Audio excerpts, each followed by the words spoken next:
Hi, എല്ലാവർക്കും സുഖമല്ലേ? ഞങ്ങളിത് ഇതുവരെ ഓഫീസിൽ നിന്ന് പോയിട്ടില്ല. അതാണ് ഇന്നത്തെ ഞങ്ങളുടെ വിശേഷങ്ങൾ. 6:59 7 മണിയാകാറായി. കണ്ടോ, ആത്മാർത്ഥതയുള്ള ജോലിക്കാരെങ്ങനെയാണ്. ഇപ്പോൾ ഒരു സ്റ്റാഫ് ആയിരുന്നെങ്കിൽ എന്ത് ചെയ്തേനെ? 5 മണിയായപ്പോൾ ഞാൻ പോവുക സാറേ എന്ന് പറഞ്ഞ സ്ഥലം വിട്ടേ. ഇതിപ്പോൾ എന്നെ സ്റ്റാഫായി കിട്ടിയത് കൊണ്ടുണ്ടല്ലോ, ഒന്നിച്ചേ പോവുള്ളൂ. അതുകൊണ്ട് ഞാൻ എടുക്കുന്ന ആ ഭാഗം വർക്ക് തീർന്നാലും ഇങ്ങനെ വെയിറ്റ് ചെയ്തിരിക്കും. എന്നിട്ടിനി എനിക്ക് വീട്ടിൽ ചെന്നിട്ട് കഞ്ഞി വെക്കണ്ടേ, കാര്യങ്ങളൊക്കെ ഉണ്ട്. എന്നാലും വേണ്ടില്ല, ഒന്നിച്ചിരുന്ന് വർക്ക് ചെയ്യാം. ഞങ്ങളെ പോകാറായപ്പോഴാണ് ഒരു വണ്ടിയുടെ ഒരു ഇൻഷുറൻസ് എടുക്കാൻ വേണ്ടി ഒരാൾ അതിൻ്റെ പേപ്പറെല്ലാം അയച്ചു തന്നത്. ബസ്, വലിയ വാഹനം. രാവിലെ എണീറ്റപ്പോഴും ഒരു വലിയ വാഹനവുമായി ബന്ധപ്പെട്ട കാര്യവും കൊണ്ടാണ് എണീറ്റത്. അതെന്താണെന്ന് വെച്ചാൽ ഒരു ആക്സിഡൻ്റ് ആയിരുന്നു. വലിയ ഒരു ലോറി, എന്ത് ലോറിയാ? ടോറസ് ലോറി ആക്സിഡൻറ്റിൽ പെട്ടു. അവർ വിളിച്ചതാണ്. അത് ഇവിടുന്ന് പോളിസി എടുത്തതൊന്നും അല്ല കേട്ടോ, വേറെ എവിടുന്നുമാണ് പോളിസി എടുത്തത്. ആക്സിഡൻറ്റ് പറ്റിക്കഴിഞ്ഞപ്പോൾ നമ്മളെ വിളിച്ചു. ഇന്ന് 2-3 ഇന്നത്തെ വിശേഷങ്ങൾ എന്തൊക്കെയാണ്? 2-3 ആക്സിഡൻ്റൽ കേസുകൾ വന്നു അല്ലേ? 3 ഇന്ന് വന്നു. ഒന്നൊരു ലോറി, ഒന്നൊരു കാറ്, മറ്റേതുണ്ടായിരുന്നു 2 കാറ്, 2 ലേഡീസ് ഡ്രൈവ് ചെയ്തപ്പോൾ സംഭവിച്ചതാ. ഒരെണ്ണമാണെങ്കിൽ കുട്ടികൾ, അത് ടീച്ചറാണ്, അവർ ഡ്രൈവ് ചെയ്തുകൊണ്ടിരുന്നപ്പം കുട്ടികൾ മുന്നിൽ സീറ്റിൽ അവിടെ എണീറ്റ് നിന്നിട്ട് എന്തോ ചെയ്തു, അവരുടെ ശ്രദ്ധ വിട്ടുപോയി. അപ്പം ഞാൻ ആ എക്സാമ്പിൾ പ്രത്യേകം എടുത്തു പറഞ്ഞ് എന്തിനാണെന്ന് ചോദിച്ചാൽ, നമ്മൾ ഡ്രൈവ് ചെയ്യുമ്പോൾ എത്രമാത്രം കെയർഫുള്ളായിരിക്കണമെന്നൊന്ന് ഓർമ്മിപ്പിക്കാൻ വേണ്ടിയാണ്. കുട്ടികൾ എണീറ്റ് നിന്ന് എന്തോ ചെയ്തു, എന്താണെന്ന് എനിക്ക് മനസ്സിലായില്ല, പറയുന്നുണ്ടായിരുന്നു. അപ്പോഴേ അവരുടെ ശ്രദ്ധ വിട്ടുപോയി, വണ്ടി പാളിപ്പോയി, റോഡിൽ നിന്ന് കുറേ അങ്ങ് തെന്നി മാറി പുറത്തൂടെ ഓടി, അങ്ങനെ പോയി കുറച്ച് ദൂരം ഓടിയിട്ട് അവിടെ നിന്നു. ഭാഗ്യത്തിന് ആർക്കൊന്നും പറ്റിയില്ല, വണ്ടിക്ക് മാത്രമേ പറ്റിയുള്ളൂ. ഈ ലോറിയുടെ കാര്യമാണെങ്കിൽ പറയുന്ന കേട്ടത്, ഫോൺ വിളിക്കുന്ന കേട്ടതാണ്. ഞാനിപ്പോൾ ഇതൊക്കെ ഒന്ന് ശ്രദ്ധിക്കും. പണ്ട് ഞാൻ സ്കൂളിൽ പോയിക്കൊണ്ടിരുന്നപ്പം ഈ ഒരു വകുപ്പേ ഞാൻ ശ്രദ്ധിക്കുകയില്ലായിരുന്നു. ഇപ്പം ഞാൻ ഇതൊക്കെ ഒന്ന് ശ്രദ്ധിക്കും. കാര്യം ഞാനും ഈ ഫീൽഡുമായി ബന്ധപ്പെട്ട് ജോലി ചെയ്യുന്നതുകൊണ്ട് ഒരു ശ്രദ്ധ കൊടുക്കും. അതിനകത്ത് ഞാൻ മനസ്സിലാക്കിയത് എന്താണെന്ന് വെച്ചാൽ, അതും ഒരു കാറുമായിട്ടാണ് ഇടിച്ചത്. ഫോട്ടോ ഒക്കെ ഇട്ടിട്ടുണ്ടായിരുന്നു. ആ കാറിൻ്റെ ഒരു ഭാഗം നന്നായി ചളിഞ്ഞിരിക്കുന്നത്, കുറേ പണിയെടുക്കണം, റിപ്പയർ ചെയ്യണം, കുറേ പൈസ വേണം. അതിനകത്ത് വന്ന ഒരു പ്രതിസന്ധി, ആ കാറിന് തേർഡ് പാർട്ടി ഇൻഷുറൻസ് മാത്രമേ ഉള്ളായിരുന്നു അല്ലേ? ശരിയല്ലേ? അപ്പോഴെന്താണ്, ഈ ലോറിക്ക് ഫുൾ കവറേജ് ഉണ്ട്, ഫസ്റ്റ് പാർട്ട് പാക്കേജ് പോളിസിയാണ് എടുത്തിരിക്കുന്നത്. പക്ഷേ കാറിന് അതില്ല. നമ്മൾ പൈസ അടയ്ക്കുമ്പം പ്രീമിയം തുകയിൽ അല്പം കുറവ് കിട്ടാൻ വേണ്ടിയിട്ട് തേർഡ് പാർട്ടി ഇൻഷുറൻസ് മാത്രം എടുത്തു വെച്ചിരിക്കുകയാണ്. അപ്പോൾ അപകടം സംഭവിച്ചു കഴിഞ്ഞപ്പം ബാക്കി പറഞ്ഞേ എനിക്ക് കൃത്യമായി കിട്ടുന്നില്ല. ആക്സിഡന്റ് പറ്റി കഴിഞ്ഞപ്പോൾ കാറിന് നല്ല ആക്സിഡന്റ് പറ്റി, നല്ല പേരാണ്. ഫ്രണ്ട് ഭാഗം കംപ്ലീറ്റ് തകർന്നു പോയിട്ടുണ്ട്. അവർക്ക് തേർഡ് പാർട്ടി ഇൻഷുറൻസേ ഉള്ളൂ. അപ്പോൾ കാർ റിപ്പയർ ചെയ്തെടുക്കാനുള്ള പൈസ കിട്ടിയല്ല, ശരിയല്ലേ? ഇൻഷുറൻസ് കിട്ടിയല്ല.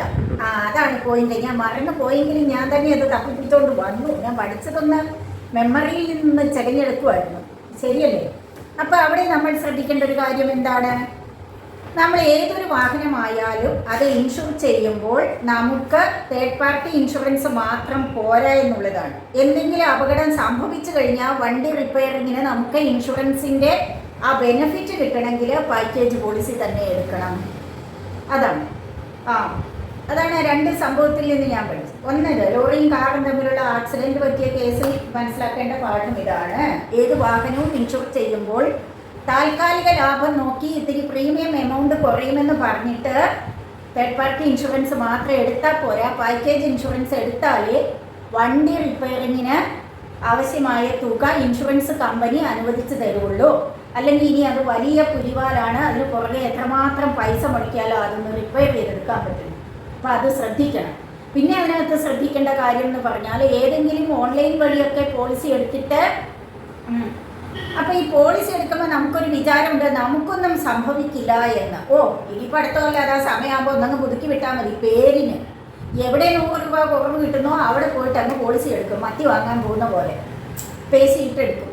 പക്ഷേ അതിന് ഈ ഓരോ വാഹനത്തിനും പലവിധ കവറേജുകളുണ്ട്, അഡീഷണൽ കവറേജുകളുണ്ട്. അങ്ങനെ അതെല്ലാം ചെക്ക് ചെയ്തിട്ട് എന്തൊക്കെ ബെനിഫിറ്റ് ആ വാഹനത്തിൻ്റെ RC ഓണർക്ക് കിട്ടാമോ ആ ബെനിഫിറ്റ്സ് എല്ലാം കൊടുക്കാൻ പറ്റുന്ന വിധത്തിൽ ചെക്ക് ചെയ്ത് പലതവണ ചെക്ക് ചെയ്ത് ഇതെല്ലാം ഉറപ്പ് വരുത്തിയിട്ട് പോളിസി എടുത്താൽ ഇത്തിരി പ്രീമിയം തുക തൽക്കാലം കൂടും. പക്ഷേ ഒരു അപകടം വന്നു കഴിഞ്ഞാൽ നമുക്ക് കിട്ടാവുന്ന മാക്സിമം ബെനിഫിറ്റ്സും കിട്ടും. ശരിയാണ്. സത്യത്തില് നമ്മള് ഈ വാഹനം ഇൻഷുർ ചെയ്യുമ്പോൾ ഒരു ആക്സിഡന്റ് വരുമെന്ന് തന്നെ പ്രതീക്ഷിച്ച് തന്നെ ചെയ്യാം. വരാതിരിക്കട്ടെ. പക്ഷെ വന്നാൽ നമുക്ക് നമ്മളുടെ സ്വത്ത് അല്ലെങ്കിൽ നമ്മുടെ പ്രോപ്പർട്ടിക്ക് ഒരു ഡാമേജ് വന്നാൽ, ഉദാഹരണത്തിന് ഇപ്പോൾ കപ്പൽ കണ്ടില്ലേ? ശരിയാ, ഞാൻ പറയാൻ വിട്ടുപോയി. കപ്പലിന് ഇൻഷുറൻസ് ഇല്ല അല്ലേ? കപ്പലിന് ഇൻഷുറൻസ് ഉണ്ടോ ഇല്ല എന്നുള്ളത് കപ്പൽ കമ്പനിയോട് കൃത്യമായിട്ട് ചോദിച്ചാൽ അറിയാൻ പറ്റുള്ളൂ. ഉണ്ടെങ്കിലും ഇല്ലെങ്കിലും വരുന്ന നഷ്ടം കോടിക്കണക്കിന് രൂപയാണ്, ആയിരക്കണക്കിന് കോടി രൂപയുടെ നഷ്ടങ്ങളാണ് വരുന്നത്. അപ്പോൾ അതിന് ഒക്കെ ഇൻഷുറൻസ് ഇല്ല എന്നത് വന്നാൽ ആ സാഹചര്യത്തിൽ ആ കമ്പനിയുടെ അവസ്ഥ തന്നെ പരിതാപകരമാണ്. അപ്പോൾ ഇങ്ങനെ ഈ ആനയെ വാങ്ങാൻ കാശുണ്ട്, തോട്ടി വാങ്ങാൻ കാശില്ല എന്ന അവസ്ഥയാണ്. പലപ്പോഴും നമ്മൾ അങ്ങനെ തന്നെയാണ് ഈ ഇൻഷുറൻസിന്റെ കാര്യത്തിൽ. അത് ഒരു എന്താണ് ഗവൺമെന്റ് ഒരു പറയുന്നതുകൊണ്ട് മാത്രം അതിന്റെ പോലീസിന്റെ ഫൈൻ പേടിച്ചിട്ട് ഇൻഷുറൻസ് എടുക്കുന്നവരാണ് കൂടുതലും, തേർഡ് പാർട്ടി ഇൻഷുറൻസ്. അതാണ് അവരുടെ ഉദ്ദേശം. അങ്ങനെ വന്നു കഴിയുമ്പോൾ ഒരു ആക്സിഡന്റ് പറ്റി കഴിയുമ്പോഴാണ് സത്യത്തിൽ അവര് വെള്ളം കുടിക്കും. അവർക്ക് അന്നേരം റിപ്പയർ ചെയ്ത് ഡാമേജ് പറ്റിയ വണ്ടി റിപ്പയർ ചെയ്തെടുക്കണമെങ്കിൽ ചിലപ്പോൾ ആയിരക്കണക്കിന് 10,000-കണക്കിന് രൂപ കയ്യിൽ നിന്ന് എടുക്കേണ്ടി വരും. അപ്പോഴാണ് ചെറിയൊരു ലാഭം കിട്ടിയതിന്റെ വിഷമം അവർക്ക് ഉണ്ടാവുക. അതുകൊണ്ട് ഒരിക്കലും ഇൻഷുറൻസിന്റെ കാര്യത്തിൽ വണ്ടി ഫസ്റ്റ് പാർട്ടി ഇൻഷുറൻസ് എടുക്കാൻ പറ്റുന്ന പഴക്കമുള്ള വണ്ടികൾ, അത്രയുള്ള അധികം പഴക്കമില്ലാത്ത വണ്ടികളൊക്കെ ഫസ്റ്റ് പാർട്ട് ചെയ്യാൻ പറ്റും. അപ്പോൾ അത് നമ്മൾ എപ്പോഴും ശ്രദ്ധിക്കണം. ഫസ്റ്റ് പാർട്ടി ഇൻഷുറൻസ് ആയിരിക്കും നമുക്ക് ഒരു അപകടഘട്ടത്തിൽ നമുക്ക് തുണയായിട്ടുണ്ടാവുക, നമുക്ക് സഹായകരമാവുക അല്ലേ? അതുപോലെ തന്നെ ഈ 188 രൂപയുടെ റോഡ് ആക്സിഡന്റ് വന്നാൽ 1,00,000 രൂപ വരെ ട്രീറ്റ്മെന്റിനുള്ള അഡീഷണൽ എന്താ പറയുക കവറേജ് ഉണ്ട്. റോഡ് സുരക്ഷാ പോളിസി എന്നാണ് അതിന്റെ പേര്, റോഡ് ആക്സിഡന്റ് കവർ. അതൊക്കെ പലർക്കും അറിയത്തുമില്ല, പലരും എടുക്കുന്നുമില്ല. ഇപ്പോൾ ഒരു വാഹനം ഇൻഷുർ ചെയ്യാൻ വരുന്നയാള് വണ്ടി ഇൻഷുർ ചെയ്തു, അത് ഗവൺമെന്റിന്റെ നിയമപരമായ ഒരു ബാധ്യത ആയതുകൊണ്ട് നമ്മൾ ഇൻഷുർ ചെയ്തു. ഈ വണ്ടിയെക്കാളും എത്രയോ വില പിടിച്ച ആളാണ് ശരിക്കും ഈ വണ്ടിയുടെ ഉടമ എന്ന് പറയുന്നത്. അദ്ദേഹത്തിന്റെ ഒരു കൈക്കോ കാലിനോ എന്തെങ്കിലും ഒരു പരിക്ക് പറ്റി കഴിഞ്ഞാൽ വണ്ടി ഇൻഷുർ ചെയ്തതിന്റെ പേരിൽ RC ഓണർക്ക് പ്രത്യേകിച്ച് ചികിത്സാ ചെലവുകളൊന്നും കിട്ടില്ല. ആകെ ഉള്ള ഒരു കവറേജ് എന്ന് പറയുന്നത് മരണവുമായി ബന്ധപ്പെട്ട് അംഗവൈകല്യം അല്ലെങ്കിൽ ഡെത്ത് സംഭവിച്ചാൽ 100% ഡിസബിലിറ്റി വന്നാൽ കിട്ടുന്ന ഒരു കവറേജ് ഉണ്ട്. 15 ലക്ഷം രൂപയാണ് ഉള്ളത്. അതിനെയാണ് കമ്പൽസറി PA എന്ന് പറയുന്നത്. അപ്പോൾ അത് സാധാരണ വണ്ടിക്ക് ഉണ്ടാവും. പക്ഷേ ഒരാൾക്ക് ഒരു ചെറിയ വണ്ടി അപകടത്തിൽ നമ്മൾ കൈകാലുകളോ അല്ലെങ്കിൽ പല്ലുകളോ എല്ലുകളോ ഒക്കെ നഷ്ടം വന്നാൽ അവിടെയാണ് ഒരു നമ്മൾ സെപ്പറേറ്റ് ആയിട്ടൊരു റോഡ് ആക്സിഡന്റ് കവറേജ് എടുത്തു വെക്കുന്നതിന്റെ ഗുണം നമുക്ക് അന്നേരം കിട്ടും. വെറും 188 രൂപയെ മുടക്കുള്ളൂ. അപ്പൊ ഈ പോളിസി എടുക്കുമ്പോൾ റേറ്റ് എത്രയും കുറയ്ക്കാവോ എന്നുള്ളതാണ് കസ്റ്റമർ നോക്കുന്നത്. പലപ്പോഴും അങ്ങനെ തന്നെയാണ് ഈ പുതിയ ന്യൂ ജനറേഷൻ കമ്പനികളൊക്കെ അങ്ങനെയാണ് കൊടുക്കുന്നത്. ആൾക്ക് വേണ്ട കവറേജ് ഒന്നും വേണ്ടത്ര കൊടുക്കില്ല. തൽക്കാലം ഒരു പിടിയിടാനുള്ള അവസ്ഥ എന്ന നിലയ്ക്ക് ഒരു പോളിസി എടുത്തു കൊടുക്കും. പിന്നീട് ഒരു പ്രശ്നം വന്നു കഴിയുമ്പോഴാണ് ഇതിന്റെ നൂലാമാലകളൊക്കെ നമ്മൾ കസ്റ്റമർ അറിയുക. എവിടെയോ ഇൻഷുർ ചെയ്ത ലോറിയും എവിടെയോ ഇൻഷുർ ചെയ്ത കാറും ആക്സിഡന്റ് വന്നപ്പോഴാണ് ഇങ്ങോട്ട് വിളിക്കുന്നത് അല്ലേ? അങ്ങനെയാണ്. അത് നമ്മുടെ ഇൻഷുറൻസുമായി ബന്ധപ്പെട്ട ആളെ നിലയ്ക്ക് വിളിക്കുന്നതാണ്. അതൊന്നും കുഴപ്പമില്ല. പക്ഷേ കുഴപ്പമില്ല, ഞാൻ അങ്ങനെ ഉദ്ദേശിച്ച് പറഞ്ഞതല്ല. ഇത് ഏതാണ്ടൊക്കെ ആധികാരികമായിട്ട് പറയാനും ചെയ്യാനും അറിയാവുന്ന ആൾക്കാരെ സമീപിച്ച് തന്നെ വേണം പോളിസി എടുക്കാൻ. ഇൻഷുറൻസ് എടുക്കുമ്പോൾ വണ്ടിക്ക് മതിയായ കവറേജ് ഉണ്ടോ എന്ന് നമ്മൾ ഉറപ്പുവരുത്തണം. അവിടെയാണ് നമ്മുടെ ഒരു മുതലിന്റെ ഉത്തരവാദിത്വം. നമ്മുടെ ഒരു സ്വത്തിന്റെ എന്തെങ്കിലും നഷ്ടം വന്നാൽ അന്ന് ദുഃഖിക്കാതിരിക്കാൻ വേണ്ടിയാണല്ലോ ഇൻഷുറൻസ് എടുക്കുന്നത്. അപ്പോൾ അത് ആദ്യഘട്ടത്തിൽ തന്നെ അത് നമ്മൾ ശ്രദ്ധിക്കുകയാണെങ്കിൽ പിന്നീട് ഒരു പ്രശ്നം വന്നാൽ നമുക്ക് ഹാപ്പി ആയിട്ട് അത് നേരിടാൻ പറ്റും. അല്ലെങ്കിൽ അതിൻ്റെതായ എല്ലാ ബുദ്ധിമുട്ടുകളും അനുഭവിക്കേണ്ടി വരും. അതിന് ഏതൊക്കെ രീതിയിൽ എന്തൊക്കെ പ്രശ്നങ്ങൾ നേരിടേണ്ടി വരുമെന്ന് വന്നവർക്കറിയാം. അതുകൊണ്ട് അങ്ങനെയൊന്നും ഇടവരാതിരിക്കട്ടെ. അതെ. അപ്പോൾ ഇന്നത്തെ വിശേഷങ്ങൾ ഇതൊക്കെയാണ് കേട്ടോ. 3-4 ആക്സിഡന്റ് കേസുകളുടെ ക്ലെയിം കൊടുക്കാനായിട്ട് വന്നു.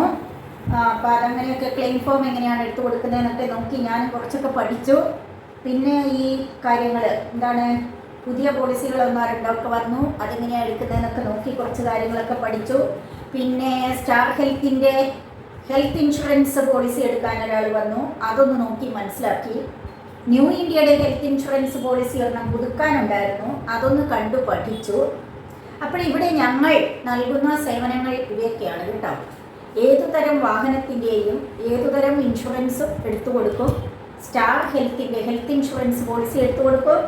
ന്യൂ ഇന്ത്യയുടെ ഹെൽത്ത് ഇൻഷുറൻസ് പോളിസി എടുത്തു കൊടുക്കും.